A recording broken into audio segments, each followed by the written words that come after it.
지금 이 이야기는 앞으로 몇 년을 어떻게 살아갈지를 결정짓는 이야기입니다. 많은 어르신들이 요즘 가장 많이 하시는 말이 있습니다. 집값은 올랐다는데 나는 왜 더 불안해질까? 연금은 그대로인데 월세는 계속 오르고 관리비도 만만치 않고 병원비까지 겹치면 숨이 막힌다. 그래서 이렇게 생각하십니다. 차라리 시골로 내려갈까? 집을 팔아야 하나? 자식 집으로 들어가야 하나? 그런데요. 이 선택들 말고 전혀 다른 길이 있다는 사실 알고 계셨습니까? 정부가 이미 만들어둔 구조입니다. 이름은 조금 어렵고 말도 잘 안 해주지만 실제로는 월 주거비를 10만 원대까지 낮출 수 있는 현실적인 방법입니다. 오늘 이 영상에서는 그 구조를 처음부터 끝까지 차분하게 풀어드리겠습니다. 지금 살고 계신 집을 당장 팔지 않아도 되고 자식에게 기대지 않아도 되고 연금이 줄어들 걱정도 하지 않아도 되는 그 방법입니다. 천천히 들으셔도 괜찮습니다. 지금부터 드리는 이야기는 속도가 아니라 이해가 가장 중요합니다. 먼저 가장 중요한 사실부터 정리하겠습니다. 정부는 이미 노인의 주거비를 줄여야 한다는 결론에 도달했습니다. 이건 예측이 아니라 정책 방향입니다. 고령 인구는 계속 늘고 연금만으로는 주거비를 감당하기 어렵다는 걸 정부도 알고 있습니다. 그래서 돈을 더 주는 방식이 아니라 돈이 덜 들게 만드는 방식으로 방향을 바꿨습니다. 그 핵심이 바로 공공임대 주거 구조입니다. 여기서 가장 먼저 많은 분들이 떠올리는 말이 있습니다. 그건 기초생활수급자나 아주 어려운 사람들 이야기 아닌가? 아닙니다. 지금 설명드릴 구조는 기초연금만 받는 분들, 국민연금 받는 분들, 집 한 채 있는 분들 모두 해당될 수 있습니다. 중요한 건 얼마를 버느냐가 아니라 어떤 구조에 들어가느냐입니다. 그럼 이 구조가 어떻게 생겼는지 하나씩 보겠습니다. 먼저 고령자 복지주택입니다. 이 주택은 나라가 노인을 위해 처음부터 설계한 집입니다. 계단 대신 완만한 동선, 미끄럼 방지 바닥, 손잡이, 응급 호출 장치, 그리고 복지관과 연계된 생활 지원. 이 모든 것이 기본으로 들어가 있습니다. 그런데 가장 중요한 건 집의 구조가 아니라 비용입니다. 고령자 복지주택의 실제 월 주거비는 지역마다 다르지만 대부분 10만 원대 초반에서 중반입니다. 어떤 곳은 관리비까지 포함해서 10만 원이 채 안 되는 곳도 있습니다. 보증금도 수백만 원 수준인 경우가 많고 이 보증금은 나중에 나갈 때 그대로 돌려받는 돈입니다. 이쯤 되면 이런 생각이 드실 겁니다. 이렇게 싸면 조건이 굉장히 까다롭지 않나? 그렇지 않습니다. 기본 조건은 만 65살 이상, 무주택이거나 실질적으로 거주 주택이 없는 경우, 여기에 소득과 재산 기준이 들어가지만 기초연금 수급자, 차상위 계층, 저소득 노인은 오히려 우선순위가 됩니다.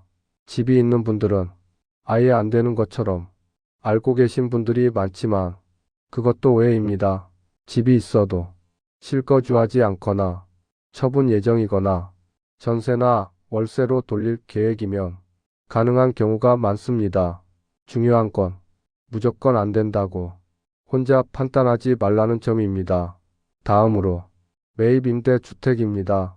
이건 나라가 기존 주택을 사들여서 노인에게 임대하는 구조입니다. 새 아파트는 아니지만 생활하기에는 충분히 정비된 집들입니다. 이 구조의 장점은 지역이 다양하다는 점입니다. 도심에도 있고 병원 근처에도 있고 대중교통이 편한 곳도 많습니다. 비용 역시 월 10만 원대에서 20만 원대 수준입니다. 관리비를 포함해도 현재 월세보다 훨씬 낮아지는 경우가 대부분입니다. 다음은 전세 임대입니다. 이 구조는 조금 다릅니다. 나라가 대신 전세금을 내주고 어르신은 매달 아주 적은 이자 수준의 사용료만 내는 방식입니다. 쉽게 말하면 전세를 살 때 전세금은 나라 돈이고 나는 매달 소액만 부담하는 구조입니다. 이 방식은 이미 살고 싶은 지역이 정해져 있거나 자녀 근처로 옮기고 싶은 분들에게 특히 유리합니다. 이제 중요한 질문으로 넘어가겠습니다. 이렇게 집을 옮기면 연금은 어떻게 되느냐? 이 부분 때문에 망설이시는 분들이 정말 많습니다. 결론부터 말씀드리면 대부분의 경우 기초연금은 그대로 유지됩니다. 공공임대주택에 들어간다고 해서 기초연금이 줄어들거나 사라지지 않습니다. 오히려 주거비가 줄어들어 실제 생활은 훨씬 여유로워지는 경우가 많습니다. 생계급여를 받는 분들의 경우 일부 조정이 있을 수 있지만 전체 수입이 줄어드는 구조는 아닙니다. 그래서 전문가들은 이 구조를 이렇게 설명합니다. 돈을 더 받는 복지가 아니라 돈이 덜 새는 복지. 이제 한 달 생활을 그림으로 그려보겠습니다. 기초연금, 국민연금, 여기에 월 주거비가 10만 원대, 예전에는 월세 30, 관리비 10, 합쳐서 40이 나가던 분이 지금은 10에서 15 정도만 나갑니다. 차이가 20만 원 이상입니다. 이 20만 원은 연금이 아닙니다. 하지만 연금보다 더 큰 효과를 냅니다. 병원비가 됩니다. 식비가 됩니다. 여유가 됩니다. 그래서 요즘 주거 정책 쪽에서는 이렇게 말합니다. 연금을 올리는 것보다 주거비를 낮추는 게 노후에는 훨씬 강력하다. 이제 현실적인 이야기를 하나 더 드리겠습니다.